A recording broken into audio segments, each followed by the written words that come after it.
my name is Savannah Casey, and this is a training video on prompting hierarchy. Today, we are going to discuss what is prompting, why is it important, and then we're going to clarify the 6 types of prompting. First, let's start with the basics. What is a prompt? A prompt is assistance given to teach a new skill by using additional cues or hints to help the learner. Teaching new skills are important in everyone's lives, but can also be vital to those for completion of day-to-day tasks. Teaching new skills can be done one at a time or in conjunction with other skills. Single skills would include pointing at an object or answering a question. Combined skills would include things such as washing hands or getting dressed.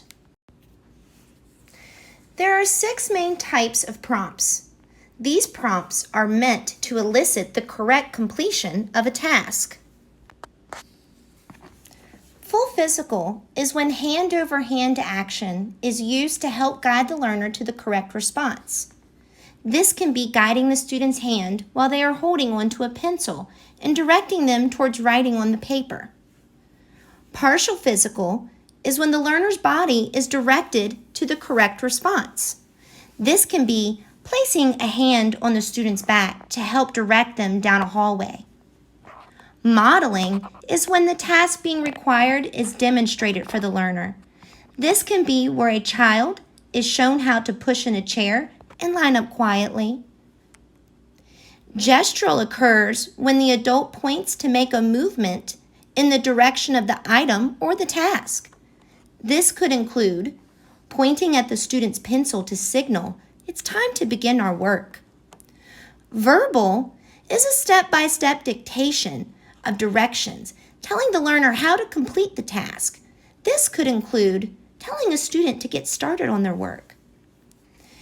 Visual is typically an object that is presented to signal that the object that it is time to begin. An example of this would include using silent lips as a card to stop talking. If we look at the chart, you will see that we go from tasks that require more assistance to tasks that require very little assistance. Depending upon the strategy that you are using, depends upon which end of the hierarchy that you will start on. Let's take this moment to look at an example of hand washing. Prompts are additional cues or hints given with an instruction that help your child respond correctly. Prompts can take different forms depending upon the nature of the task and the needs of your child. What did you see? In this video, we can see that the child is able to independently turn on the water. Next, we can see that the child is being prompted to get soap, with the adult giving a gesture by pointing towards the soap. Again, gesturing for the child to put hands in the water. And when the child did not respond, so the next step in the prompting hierarchy was to model by rubbing the hands together. Let's look at that one more time to see if you can catch all of those.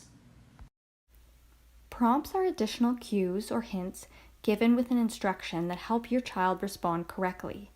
Prompts can take different forms depending upon the nature of the task and the needs of your child.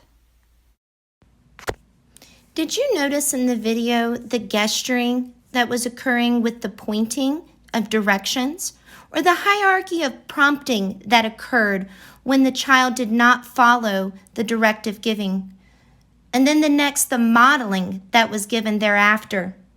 We can see that there are multiple steps in this chain of task. It is important to remember that the intent of using a hierarchy to prompting helps to fade those dependencies on the prompting, therefore allowing the individual to become more independent with their new skill. So just like with the hand washing, we must also remember to embrace those independent moments and praise the learner for their correct response. One of the other important things to ensure is that you work on allowing for appropriate response time, meaning that you have to wait. I know that can sometimes be hard when you are drudging through the task on repeat, But you have to remember that this is a crucial step for those in the learning process, especially for the individual. And also, don't forget to give positive praises or a reinforcer if that's allowed, because those always keep motivating us and keep us moving forward. So that's it for our session, folks. I hope it's been informative, and thanks for stopping by.